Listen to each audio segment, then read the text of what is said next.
I want you to imagine for a moment that if you, as a vegetable gardener, have totally prepared your soil for optimum growth. You have chosen the perfect piece of land. It's in a place that gets enough sun but not too much.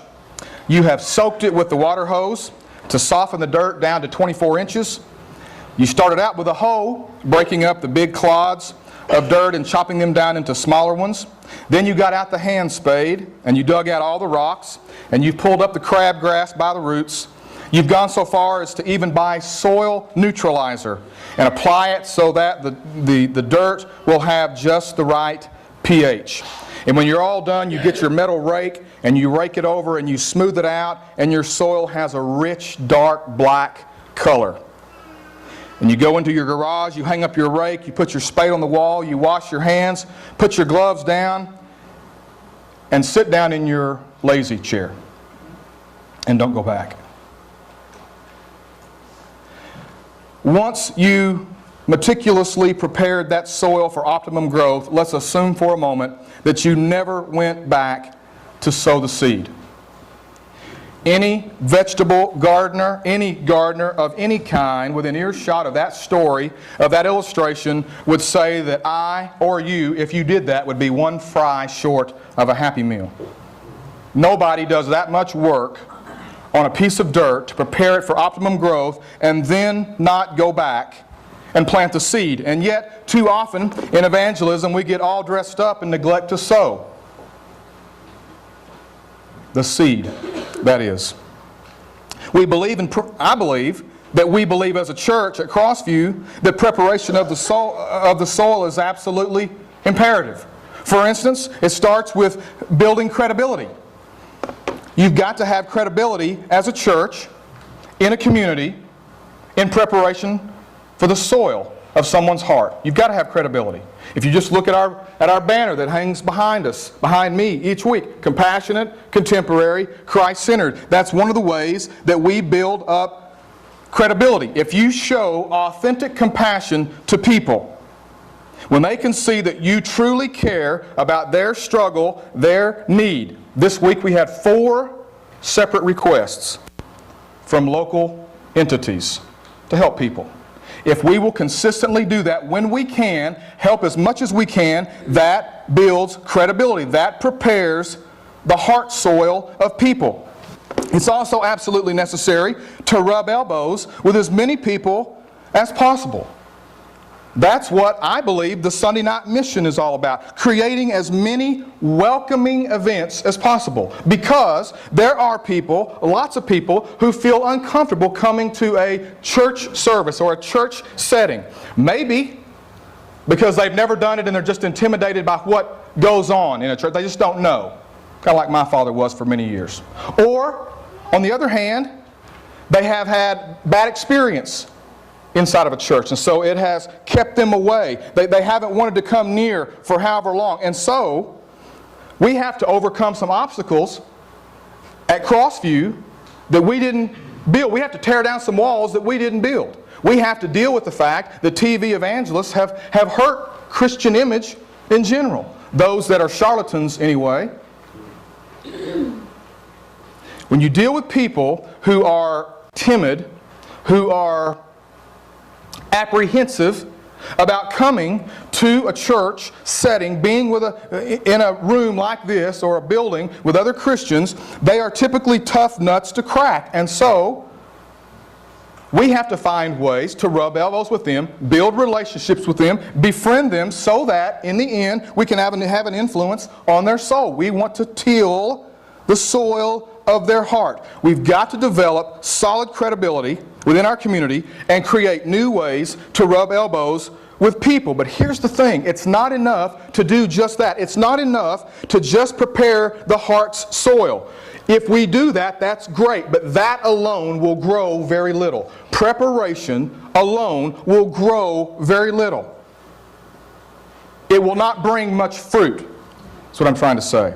It is great to show people compassion, but as a person who receives compassion on their part, that will not save their soul.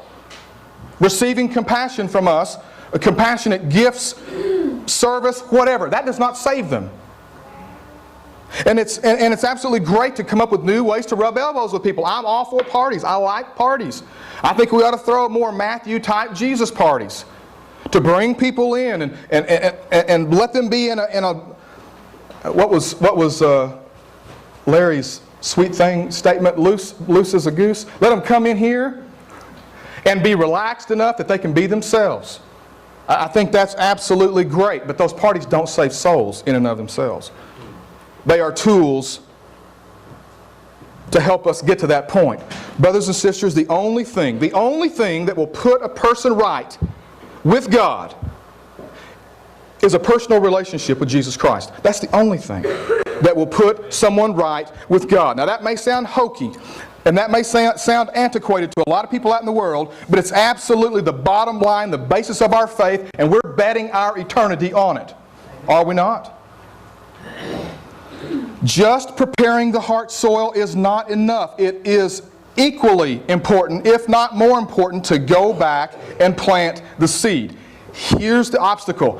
For many people, when they hear, oh, you need to plant the seed, you need to share your faith, you need to be salt and light, that summons a fear in them that silences their tongues.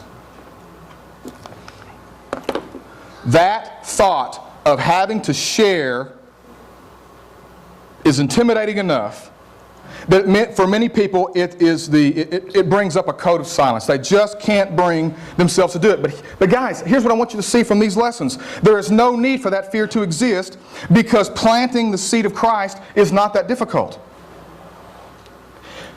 I'm taking for granted, now before I move on, I'm taking for granted for a moment that you understand and know without a doubt and believe with all your heart about what Christ has done in your life. You've got to know that to start. You've got to know what Christ has done in your life before you start the process of sowing the seed. You and I have to have a fundamental understanding of the core gospel, of how God in Christ forgives us. Now it's always best if you know the passages where to go to support that. But I'm telling you this morning that you don't have to have all that in line before you start. Do that as you go. Know the text.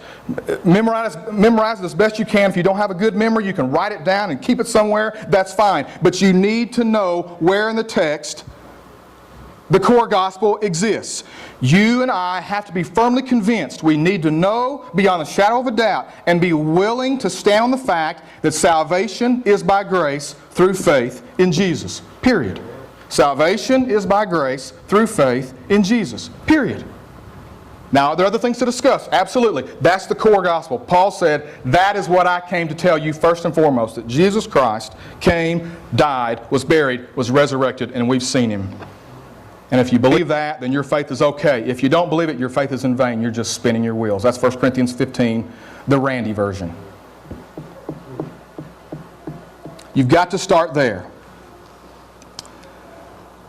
Once you know this, and I believe most of you already do, if not all of you, then you can begin to plant the seeds of Christ into the tilled heart soil of other people. See, just a quick note.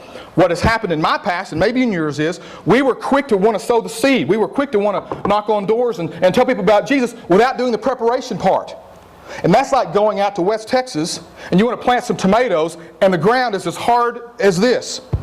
And you don't wet it, you don't take the weeds out, you don't move the rocks, you just throw the seeds down on top of it. Well, that's not going to do anything. You've got to prepare the soil to receive the seed. On the other hand, and what I'm talking about is, we do the others. We do the preparation. We're building up credibility, and we're looking for ways to rub elbows with people, to build relationships with them, to influence them for Jesus. But if we stop there, that's not enough. It's not enough. We've got to move into planting the seed of Christ into that tilled soil of their hearts that we've been working on. And the key to this, the key to seed planting, is learning to start and steer spiritual conversations. Learning to start and steer spiritual conversations. Say that 5 times fast. With cotton mouth. Now let's be honest.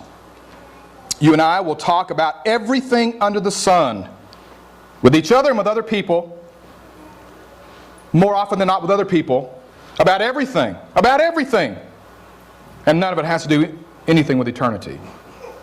None of those things are eternal. Maybe we're scared to do that because we're afraid people will see us as being Jesus fanatics or sort of out there or, ooh, hands off. But I believe the number one reason that we do not plant the seed of Christ in those hearts that have been tilled is because we're basically unprepared. We're unprepared. We don't want to. It's not that we believe that it's not that we think God doesn't want us to. We know He does, and we want to, but we're unprepared. We're not ready. In fact, I come up with a new word, unpreparedness. Unpreparedness. Just write it down. It's not a word, but it should be. Unpreparedness. That is what keeps us from planting the seed more often than not. It's not because we don't want to talk about it. We do. It's because we don't know how to start, or once we get started, steer a conversation into the spiritual. And so, that's going to change starting today. For all of my failures, teaching the pragmatics and the nuts and bolts of evangelism and how to share your faith over the last 10 years, I'm about to make amends starting today and ending either when Jesus comes back or I go home first. We're going to start today. So you'll never be able to meet Jesus and say, Randy never told me the how to, because I'm about to tell you. And I'm going to tell you again, and I'm going to tell you again until we get it down. Until I get it down. That'll be a while. You can start and steer spiritual conversations based on how you're wired. Let me say that again. You can start and or steer conversations that you have with other people, that you've been developing relationships with, into the spiritual based on how you're wired. You see, I'm going back to this again. What have we been talking about over the last month or so? We've been talking about the different methods, the different approaches, the different ideas about evangelism and what that means. And mainly what these lessons have been designed to do, or I've tried to get them to do, is to help us overcome the idea or the preconceived notion that I had that there's really only one way to evangelize people. And that's take your Bible, get up in their face, and not necessarily be ugly, but just right there, it's either they accept Christ and go to heaven, or they don't and they go to hell right then. That's how I thought about doing it. That's why we knocked doors and handed out flyers and had gospel meetings. You had to get them there and get them saved, and then, whew. But these lessons over the last month have, I hope, shown you as much as they've shown me that is grossly wrong. That we've been tremendously misguided, either by people teaching or just not studying on our own or whatever. You see, just a few that we've talked about. Maybe you're wired like Paul, and you're into the reasoning thing. You know your stuff. And so when someone starts a spiritual discussion, you reason with them. Even if it gets heated, you reason with them. You use your intellect to keep cool, even in heated situations. Or maybe you're like the Samaritan woman. And the only thing really you can do is the invitational style. Paul's more the reasoning style, the intellectual style. The Samaritan woman is the invitational style. You know, Ned, I don't really know how to tell you this. Jesus has done something in my life. You've got to come and see. And that's all you know to do. And you rely on your brothers and sisters around you to help you in that situation be salt and light to that person and plant the seed. But all you really know to do is say, just come and see a man who changed my life. Maybe that's all you know. Or maybe you're more like Matthew.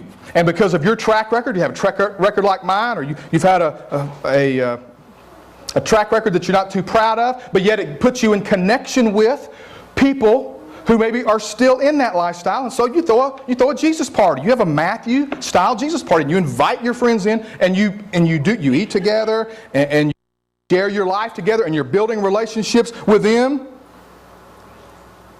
With outcasts. A Jesus party invites outcasts. Maybe that's the way you're wired. Or maybe if your life has been marked, or you can recount in your life a physical and or a spiritual healing, then maybe you have a testimonial type of approach, like the blind man. That was his approach. They pelted him with all these questions. Well, what about this? And what about this theology? And what about the Sabbath and all this? And he said, look, I don't know about all that. All I know was I was blind and I can see. That's all I know. Testimony. Now maybe you've got that. Maybe you could talk about how one time in your life you were at this point and Christ healed your life and brought you here. Or you had a physical ailment and Christ healed you through prayer and the love of people. You were physically healed. And you can use that in your story, as we talked about last week. There are many other methods and approaches. This is not all of them. I mean, we talked about the servant approach, like Barnabas, or the Stephen approach, where he recounts his people's history, and then at the last minute, bam, lowers the boom on them. I mean, there's all kinds of different methods and approaches and ways to share Jesus. But what you have to do, and what I have to do, is we have to be prepared and in our minds know salvation is by grace through faith in Jesus.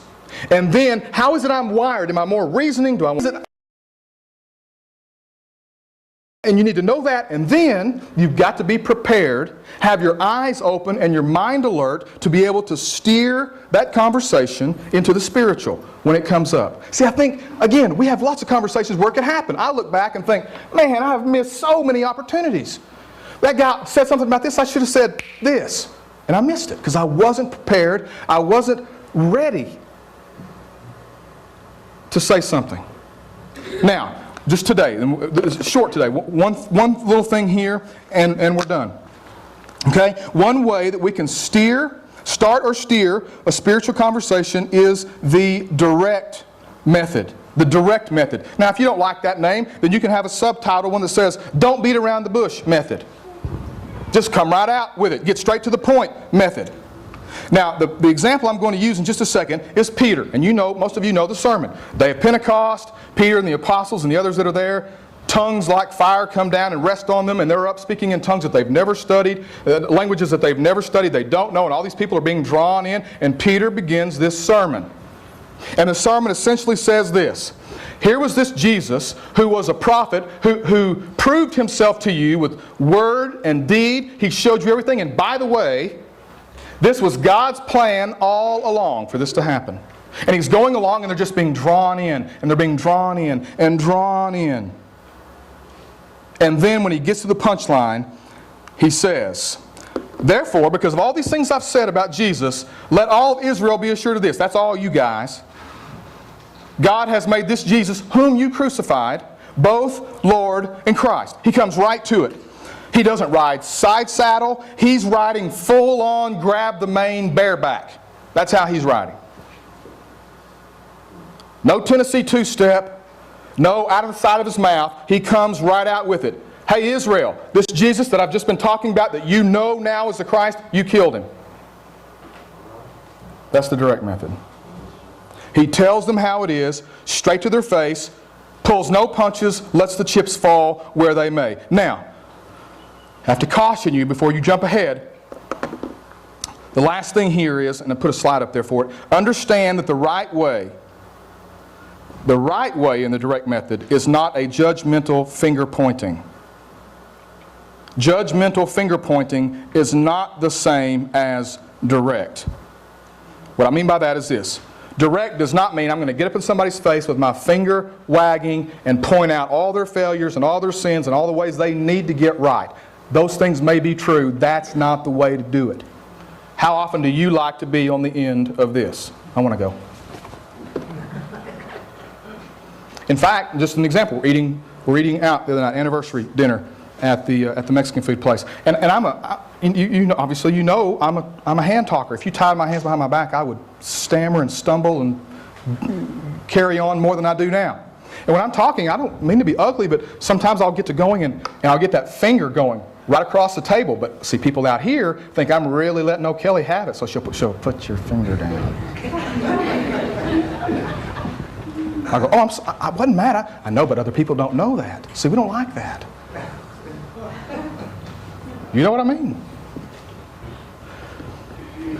You don't exhibit the direct method does not mean you exhibit a holier-than-thou attitude or belittle a person in hopes of shaming them into confession.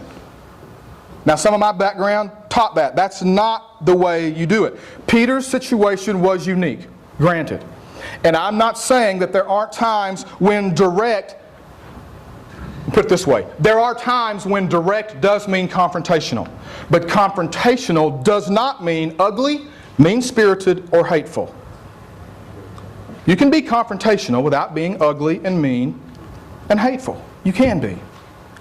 Now, the problem with that is sometimes the direct method, when it's confrontational, because of the intense emotion occurring in the room, sometimes it tends to start moving towards mean and ugly and hateful. Two examples. Well, two examples. One, how it should be, and one, how it shouldn't be. When we lived in Seminole, I've told you before, interestingly enough, in this little bitty town, I had spiritual conversations with a Mormon and a Muslim.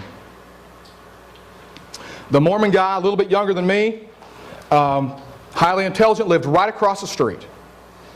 And one night, in our kitchen, I was against one corner of the cabinets, and he was against one corner of the cabinets, and he got to going on Mormon theology, and I got to going on Jesus, and then him, and what started out as a little nice volleying tennis match turned into just trying to smash each other.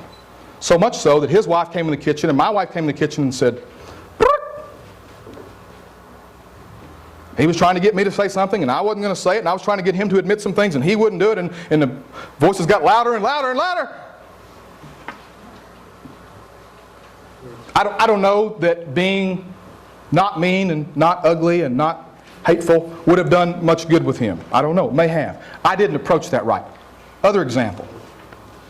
Our friends, the Lampleys, whom many of you have met, lived across the street from a Muslim preacher. Mullah, I think they call him. Which was always funny to me because I always think of mullah as money, and he had lots of it. So I always wanted to ask him to make a donation to the Randy Harris College Fund, but I never did. Anyway, went over one night, and I got to be friends with this guy, very soft-spoken, from Persia. He said Persia, from Iran. Very nice gentleman, had lovely kids and lovely wife. And so we got to talking one night, and it was direct. It was direct. I said, without the cross,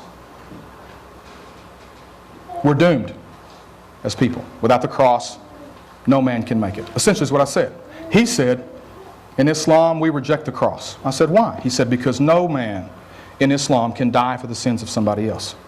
And I said, then how do you get in? And he talked about the pillars of Islam, the 5 pillars of Islam, and all those kinds. And I said, but what if you don't do them all right? What if you fail at one, or fail one time at one of them and get to the...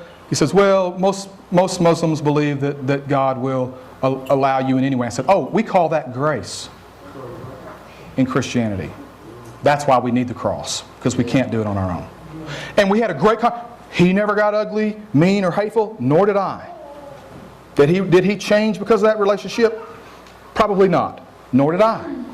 But that's an example of what I'm talking about when the relationship exists, and then you start that conversation down the road of the spiritual in the matters of eternity. Now, how do we do that? What are some examples?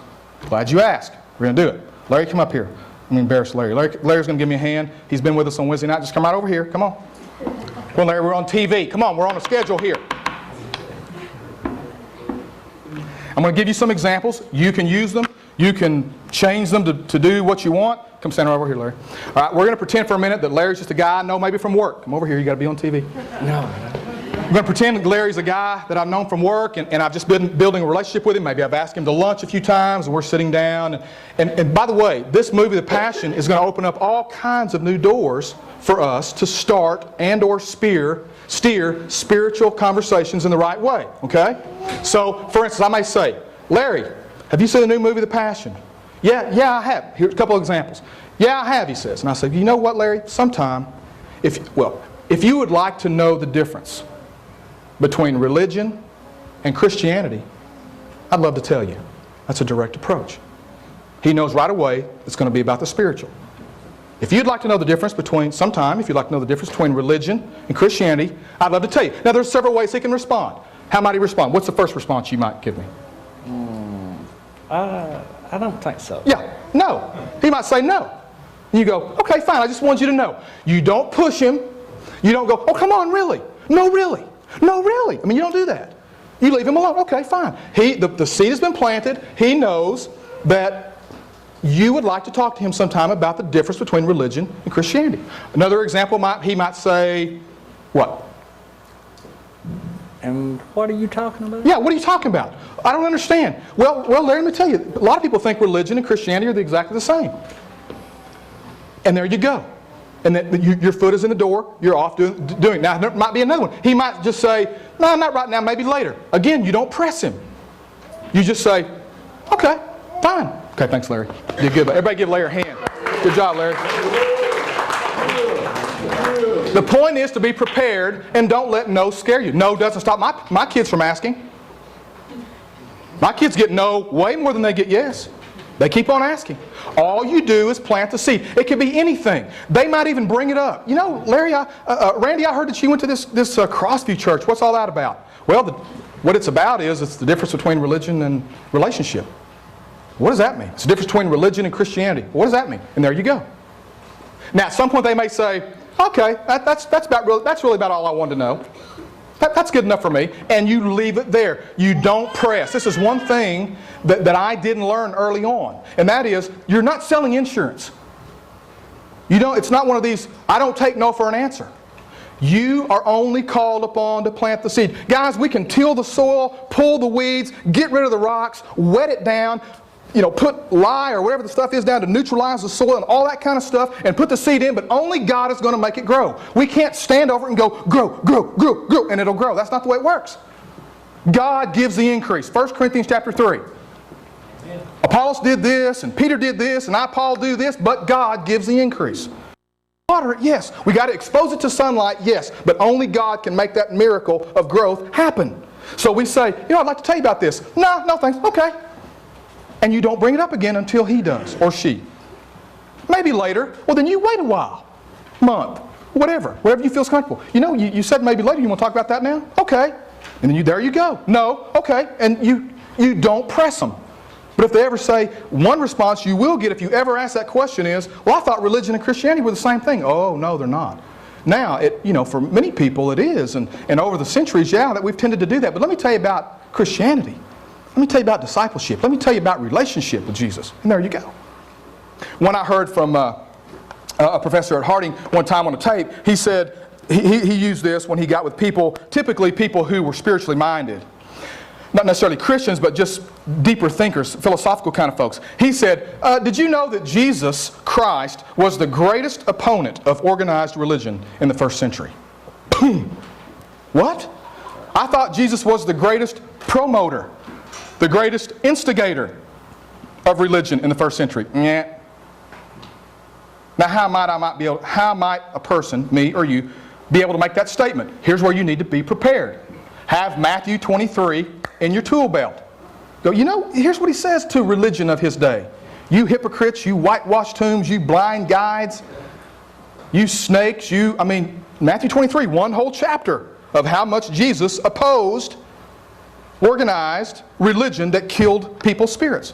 He was absolutely, adamantly opposed to it. But see, that blows people away. They go, wait, Jesus and religion, I thought those were the same thing. And off you go. Now they may say, no, I didn't know that. Don't really care. Okay. And you don't press them. Now, there may be other opportunities where once the door is open, you can ask some more really direct and to the point kind of questions. Randall, we've been talking for a while now about, church and spiritual things. And I'm just curious, knowing that you don't really have a background in church and you don't really claim to be a follower of Christ. Who do you think Jesus was? We've been talking about these things on Wednesday night. Who do you think Jesus was? Well, I think he was a good man. That's a typical response from somebody who doesn't really know that much about Christ. I think he was a good man. So the next question is, well, how do you know? How do you know he was a good man? I think he was a good teacher. How do you know? Because as I told the guys Wednesday night, all we know about Christ outside of this book is that he lived and he died. That's all. We don't know any characterization about him at all. He lived, he died. That's it. So if they say he was a good man, I think he was a good teacher, but not the Son of God. I think he did some good stuff, but I don't think he did all those miracles. There you go. You're off and running. Well, how do you know? And it can boil down to, what is your guide? What is your compass? What is your point of reference? What is your, they say in seminary, what is your epistemology? What is your foundation for making that statement? Well, I really don't know. Well, you're right. He was a good teacher. Always keep it positive. He was a great man. But you know, I do believe he did some of those things because this book right here tells me he did. Well, what's so great about that book? Oh, it's only the greatest attested to history book in the world. More copies sold than this, and greatest selling book of all time right here. We have history books on our shelves that don't have near the documented proof as this book. And there you go, you're off. You got to be prepared. You got to be prepared.